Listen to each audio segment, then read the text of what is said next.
Welcome to Hard Talk. Zalmay Khalilzad, the US envoy who's been in Kabul in the last few days, has delivered the news that after 17 years of fighting, peace with the Taliban could be in sight. You must be delighted. Well, you are right. The demand for peace is in the veins of every Afghan, but it is the modality of how we negotiate and also what type of peace we achieve is controversial. Do you agree with President Ashraf Ghani that the Taliban could enter mainstream politics?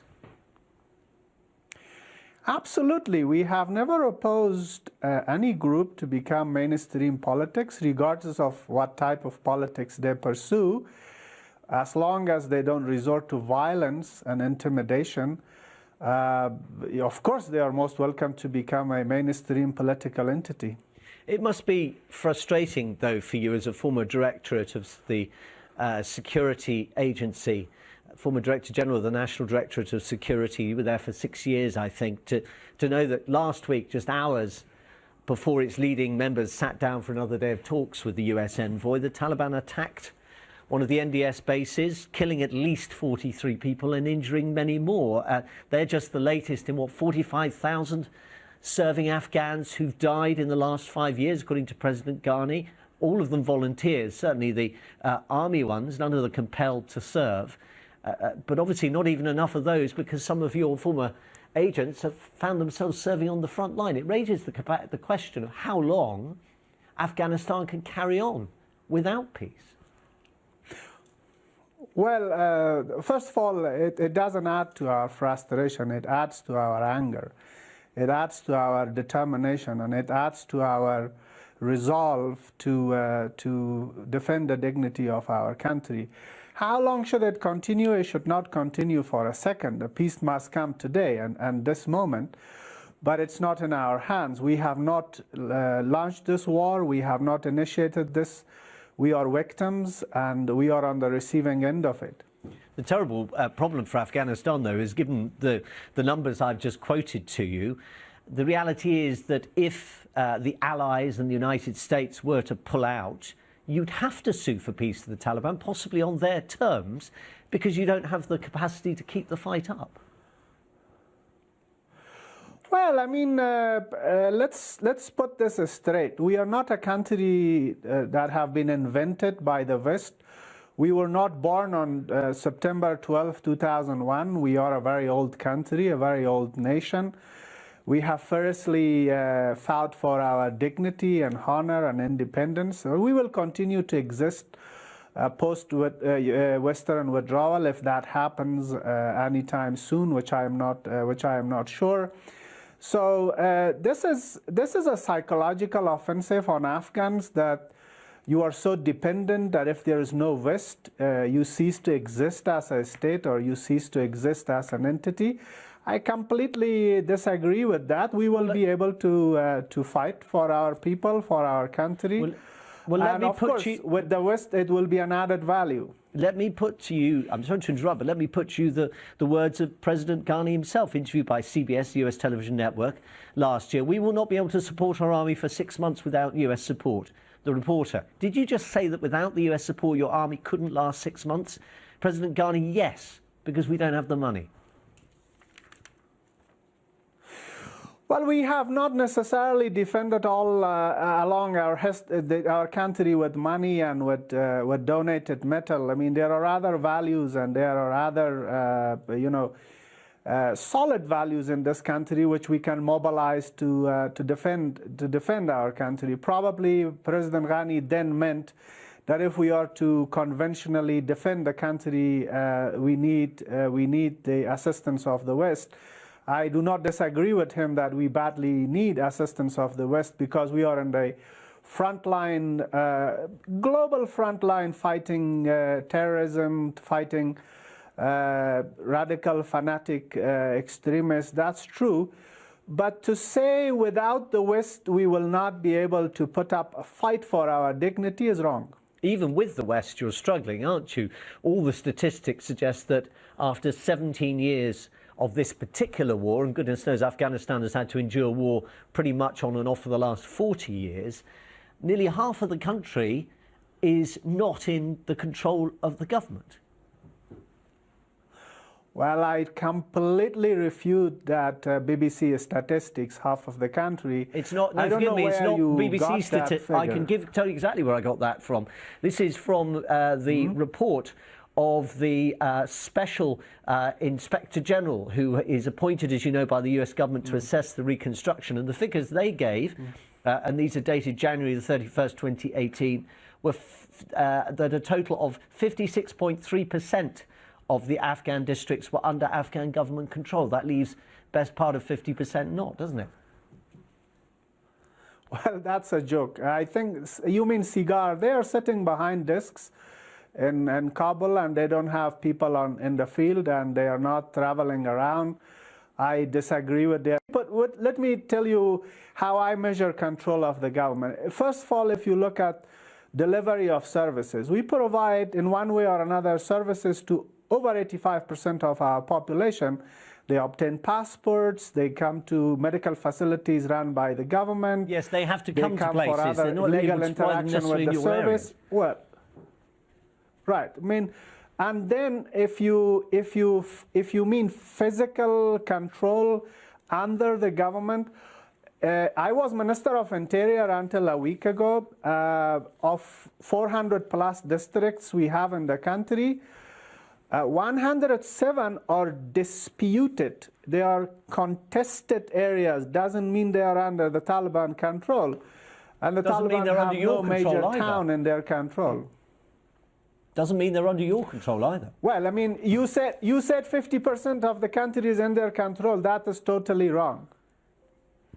Let's move on to this question of the capacity of Afghanistan to stand alone. In 5 years, what do you think has been achieved by President Ghani? In the last 5 years, President Ghani has had a number of achievements. First of all, he managed that psychological shock that the country was undergoing, that post-2014 there will be a meltdown, and he managed it well. He created a national unity government, and he calmed down the people. There was no political meltdown. That's one of his achievements. Plus, he led the troops well as a commander-in-chief to make sure that there is no major breakthrough in favor of the Taliban. Three, he decreased our dependence on one of our neighbors, which was using that dependence as a leverage to manipulate our economy. He made Afghanistan a land-linked country, and we now have functioning transit access to various countries in the region.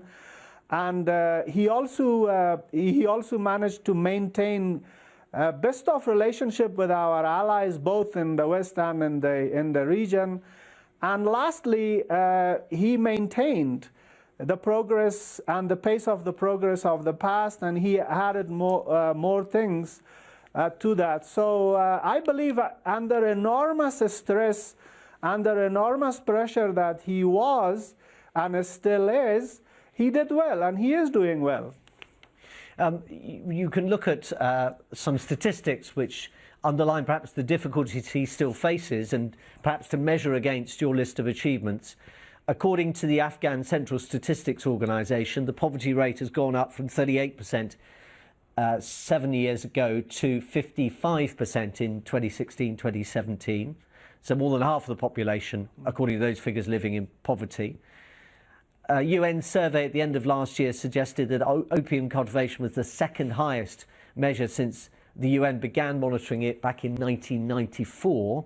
And as we've already said, 45,000 service deaths in the time he's been president. I mean, it's to say the least a very mixed bag, isn't it? Well, that's our collective shame. It's not an exclusive Afghan shame that the poverty has increased, that the casualties have increased, that the poppy has increased. Remember, Afghanistan is a unique case of international intervention. If Afghanistan is still struggling with poverty and it has not been able to eradicate poverty the level we have all wished, we should not be blamed for it only. We have not managed to defeat terrorism collectively. And we have to go back to the initial slogan of the West, to the initial promise of the West that we will fight this war to the end, we will help Afghanistan have a viable state, and we will help you have a viable economy. And the West is very well aware that some of our challenges that we have today, it's not necessarily because of terrorists themselves, but because of the state neighboring us is supporting that terrorism. So earlier in the interview, if we have failed to, let me finish. If we have failed to eradicate, opium completely, it's because we have collectively failed to provide alternative livelihood. And if we have failed to eradicate poverty, it is because a lot of the assistance that comes to Afghanistan is called off-budget. And off-budget means of each $1 we get less than a cent, and the remaining goes to the contractors back to the Western capitals. So therefore, yes, I agree with these statistics. It's not that we have not created bang for the buck, but it is because the aid has been misflowed and mismanaged, not by us, but a lot of cases by our donors. So what you seem to be saying earlier in the interview was, thank you very much, we can do without the Western troops, we could fight this war without them. In other words, we don't need to make peace on the Taliban's terms.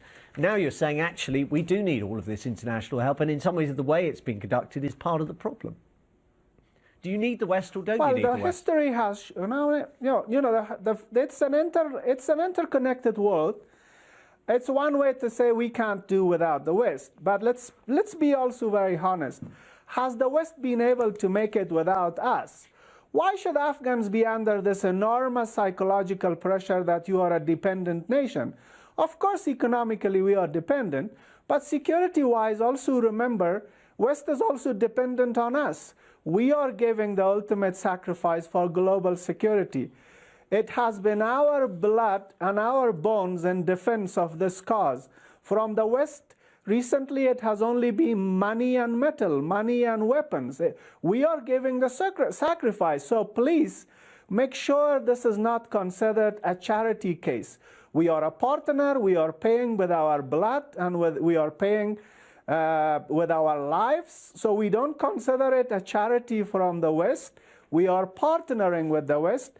They are taking some responsibility, and we are taking some responsibility. I think it will be unfair to look at Afghanistan as a case of charity and to look at the West only giving charity. No, they are not giving us charity. We are partnering with them for a very noble common cause, which is global security. Nobody could accuse you of not getting involved. You've been, notwithstanding in the past, a critic of President Ashraf Ghani. You've nonetheless decided to join his presidential ticket for the elections in the summer to become a part of what he calls his team of state builders. Why?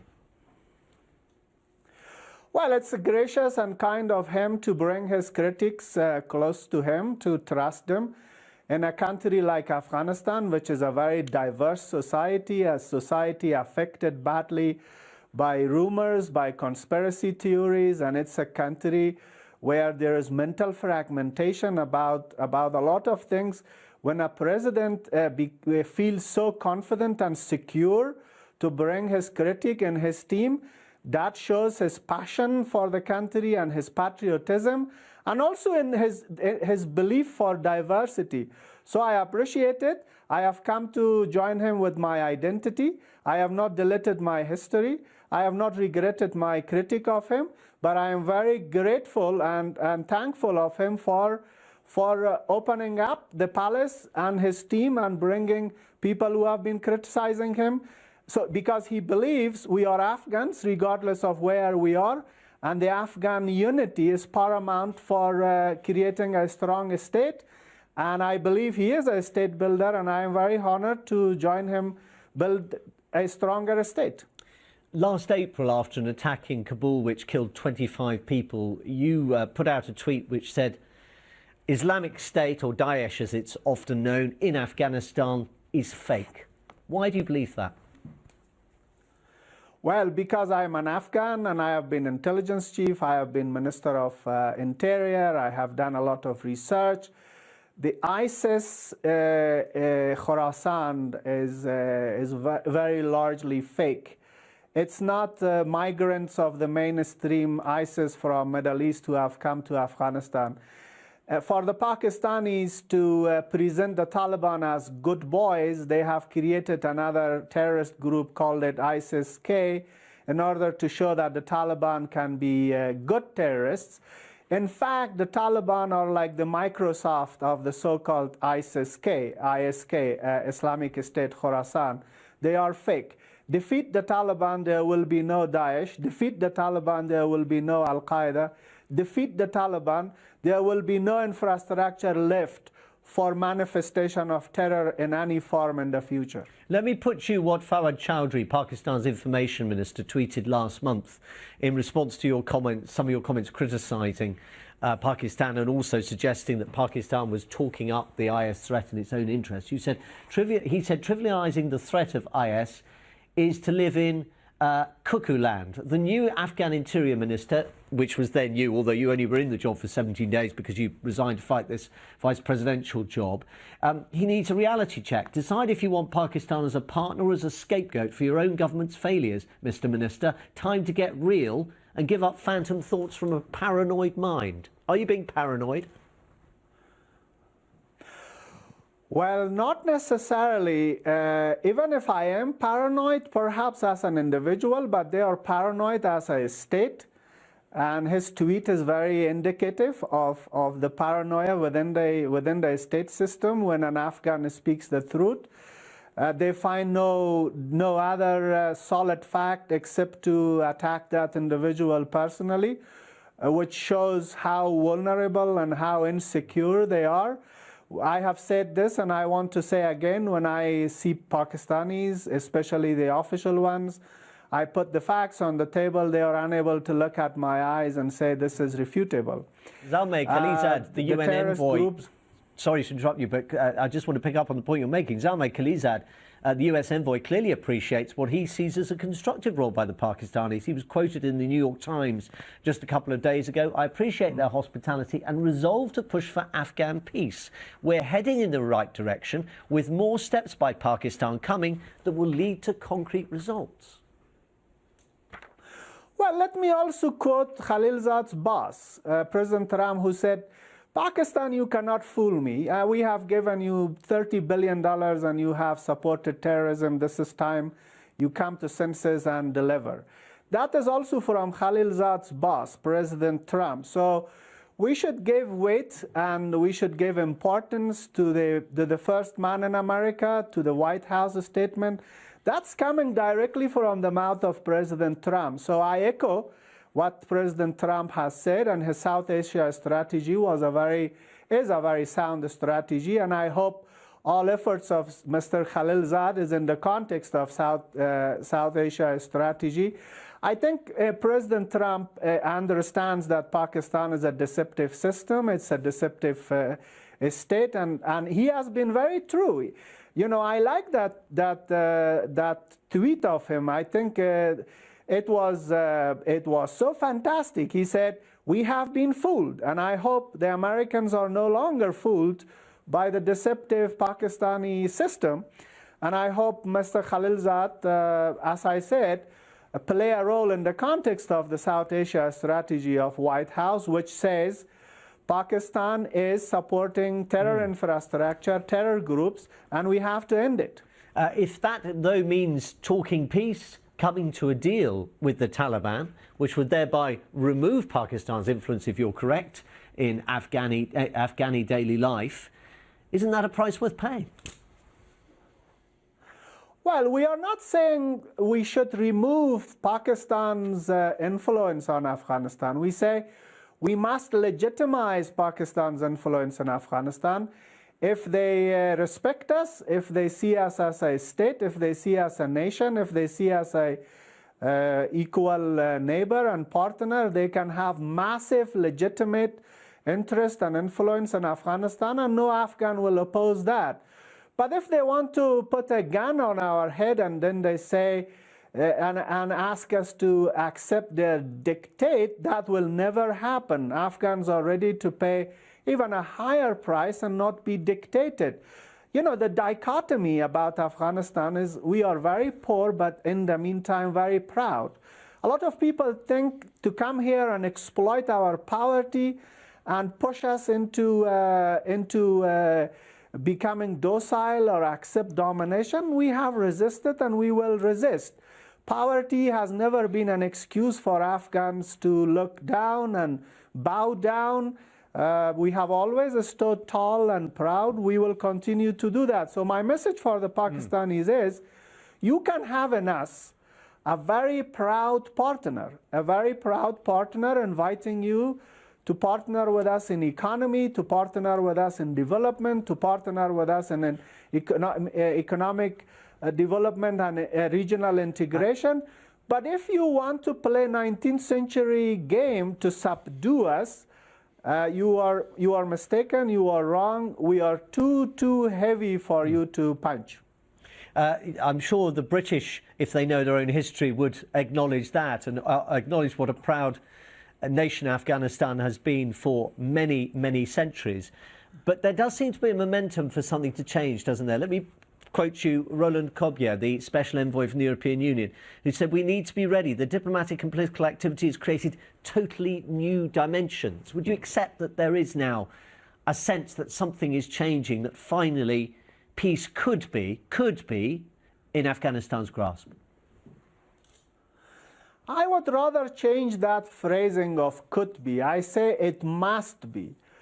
The very moment we are not subjected and condemned to humiliation, the very moment we are treated as a state representing Afghanistan, we are ready to ink an agreement to safeguard the dignity, honor, and national interest of Afghanistan. But not if not an sorry to unequal interrupt you, agreement is not an agreement which has been dealt with behind closed doors by a US envoy and representatives of the Taliban in Qatar, where Afghans have not been present. Is that what you're saying? Well, I think that's a big mistake. United States is stepping over its principle of not negotiating with non-state actors. I still believe that's a wrong thing to do, to elevate a non-state actor and to sit with them across the table, and while knowing that they are responsible for deaths of thousands of Americans and tens of thousands of Afghans. But United States is a superpower, and there's not much we can do to influence them. What we can influence is our own behavior, the Afghan behavior. And the Afghan behavior and the Afghan character and psyche is very clear. We will not agree to sign an unequal agreement which will undermine the sovereignty of Afghan state over the entire territory of Afghan land. Amrullah Saleh, former Interior Minister, former Director General of National Security, now Vice Presidential candidate for this year's presidential elections in Afghanistan. Thank you for joining us for Hard Talk. You are welcome. Thank you.